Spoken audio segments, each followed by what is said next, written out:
2026년도 새해 목표로 워킹 홀리데이를 계획하고 계신가요? 그렇다면 오늘 영상은 선택이 아니라 필수입니다. 2026년의 호주는 역대 최고 시급과 역대 최고 물가가 공존하는 아주 특별한 시기가 될 거거든요. 아무 준비 없이 온다면 살인적인 물가에 당황하실 수 있겠지만 제대로 알고 온다면 1년에 5천만 원 그냥 모을 수 있는 여기는 기회의 땅입니다. 지난 3년 동안 호주에서 겪은 생생한 기록들과 내년 2026년도 전망에 대해서도 담았으니까 꼭 알아야 할 4가지 바로 시작해볼게요. 처음으로 이 워킹 홀리데이 호주에 가고 싶다면 제일 먼저 해야 될 게 이 비자를 신청하는 거예요. 비자를 신청할 때는 유효한 여권 그리고 은행 계좌에 최소 5,000달러가 있다는 증명 내역이 필요합니다. 비자를 구매하지 않고 항공권부터 사는 거는 시기상조니까 비자가 언제 승인이 날지 모르거든요.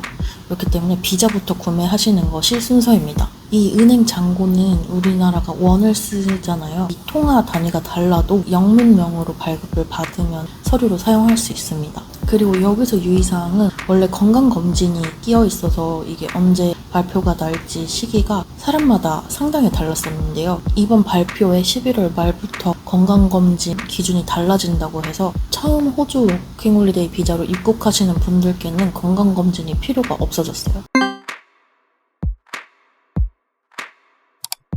호주 이민성에서 이번 워킹홀리데이 신체검사 면제국 몇 개를 발표를 했는데요. 그 가운데 한국이 포함되어 있다고 합니다. 이번 신체검사 면제는 2025년 11월 말부터 시행된다고 하니까 이 점 꼭 유의하셔서 호주 워홀에 큰 도움 되셨으면 좋겠습니다. 이 영상 꼭 참고하셔서 자기가 신체검사 면제에 꼭 해당이 되는지 체크 한번 해보시면 도움 많이 되실 겁니다. 그리고 팁을 하나 드리자면요. 호주 이민성에서 워홀 비자에 대한 발표를 가끔가다 할 때가 있는데 그게 7월 1일마다예요. 그리고 대부분의 소식이 비자 금액 인상 소식입니다.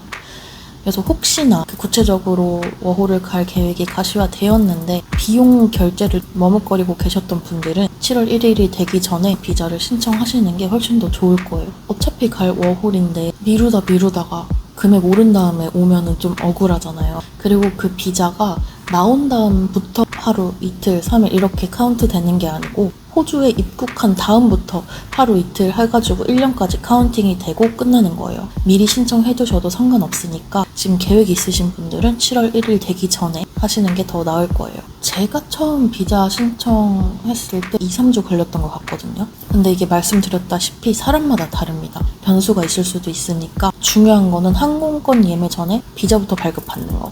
두 번째는 여행자 보험입니다. 2026년에도 여전히 병원비는 살벌해요. 만약에 여기 오셔서 앰뷸런스 한번 타시게 되면요. 거의 100만 원 이상을 호가할 거예요. 그래서 출국 전에 여행자 보험은 꼭 드셔야 됩니다. 호주 오고 나서 그 국내의 여행자 보험은 들 수가 없거든요. 한국에 계실 때 한국에서 여행자 보험을 드셔서 오셔야지 됩니다. 세컨이나 서드 하실 분들은 호주에 몇 년 더 계셔야 되는데 보통 여행자 보험은 1년이 만기예요. 만료 전에 연장을 하는 법이 있고요. 만료가 되면 우리가 호주에 있는 상태에서는 여행자 보험을 들지를 못해요. 그런 경우에는 호주에 있는 호주 보험사를 통해서 보험을 들으셔야 됩니다. 그래서 여러모로 번거롭겠죠. 그래서 한국에서 처음에 출국하기 전에 여행자 보험을 들으신 다음에 계속 갱신을 하는 게 가장 편하고 쉬운 방법입니다. 그리고 세 번째, 이게 가장 중요하고 가장 주목해야 할 대목인데요. 뉴스에서도 보셨을지 모르겠어요. 지금 호주 내 특히 대도시들 있잖아요. 시드니나 멜번 같은 집을 구하는 게 하늘의 별 따기입니다. 공실을 찾을래야 찾을 수가 없어요.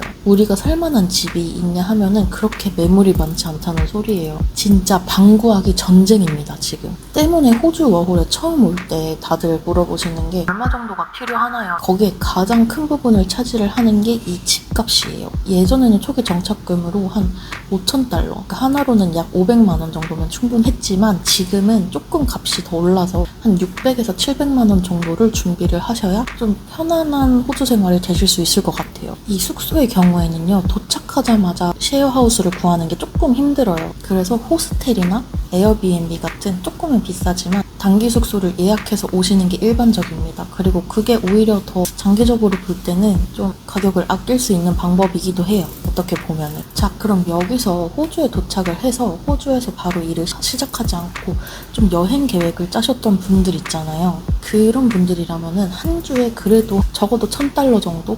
그 100만 원이거든요. 근데 그게 넉넉한 여행은 되지 못할 거예요, 아마. 만약에 자기가 호주에 입국을 해서 일주 동안 여행을 하고 그 다음에 구직을 시작할 거다 하시면은 뭐 여행비 $1,000, 총 $7,000, 하나로는 약 700만 원이 필요한 거예요. 이게 조금은 부담이 되죠. 추천드릴 수 있는 거는 초반에 도착하셨을 때는 여행도 좋지만 그냥 자기가 도착한 시티 주변만 조금 돌아보시고 일을 먼저 시작하시는 게 가장 좋은 방법 같아요. 우리가 또 여기서 놀러 온 거라기보다는 살아남으려고 온 거잖아요. 그래서 마음가짐을 조금 다르게 드셔야 될 수도 있어요.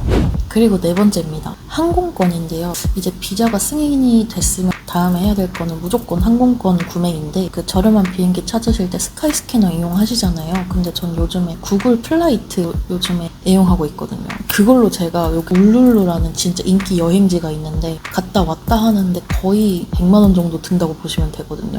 호주 내에서. 근데 제가 진짜 저렴한 비행기 표를 발견을 한 거예요. 그 구글 플라이트로. 그래서 진짜 저렴하게 갔다 온 적이 있습니다. 그때부터 제가 구글 플라이트를 쓰는데, 아무튼 이 두 개 있다고 보시면 되고요. 최저가 항공편은 스카이스캐너나 구글 플라이트로 찾지만 예약을 하실 때는 그 항공사 홈페이지에서 직접 하셨으면 좋겠어요. 가끔가다 중개 사이트에서 조금 더 몇 불 저렴하게 해주는 게 있긴 한데, 이게 아무래도 항공편 변경이나 시간 변경이나 비행기 표가 연착이 되거나 취소가 되거나 이럴 때 우리가 좀 잘 수월하게 소통을 할 수 있는 방법이 항공사에서 직접 예매를 했을 때 그때밖에 없더라고요.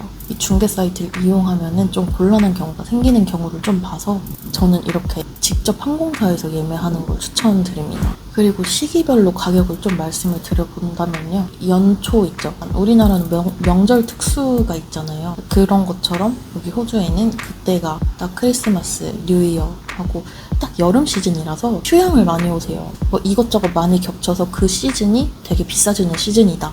그때 도착하는 항공편을 피해서 예매를 해주시는 게 좀 저렴하게 올 수 있는 방법이지만, 그래도 꼭 그날 그때 출발을 해야 된다 하시면 좀 미리미리 하시면은 조금 더 저렴하실 거예요. 좀 얼리버드나 항공사별로 호주 한국 간의 항공편을 좀 저렴하게 해주는 이벤트가 가끔가다 있어요. 그런 걸로 예매를 하셔도 되고 그렇습니다. 그리고 그 도착지에 대해서 조금 고민을 하고 계신 분들이 계실 텐데, 제가 호주에 3년 동안 있으면서 지역 이동을 10번을 넘게 했어요. 그 지역별 추천, 비추천, 후기에 대해서 제가 올려놓은 영상이 있는데 궁금하시면 이거 봐주시면 되고, 근데 전 요즘에는 그냥 어디든 와도 된다고 봐요. 그 처음 도착지가 그렇게 중요하지 않아요. 이제 지나고 와서 보니까 웬만하면 그냥 자기가 다 가고 싶은데 가시면 되고요. 시드니, 멜버른 같은 큰 도시들도 괜찮지만 퍼스나 애들레이드 같은 그런 데도 요즘에는 또 괜찮아요. 다 비슷비슷해요. 근데 그 중간을 찾으신다면 제가 있는 곳 여기 브리즈번도 괜찮습니다. 그래서 내가 어딜 여행할 건지 어디서 일을 할 건지 이렇게 계획을 짜시고 거기 맞춰서 그냥 가시면 돼요.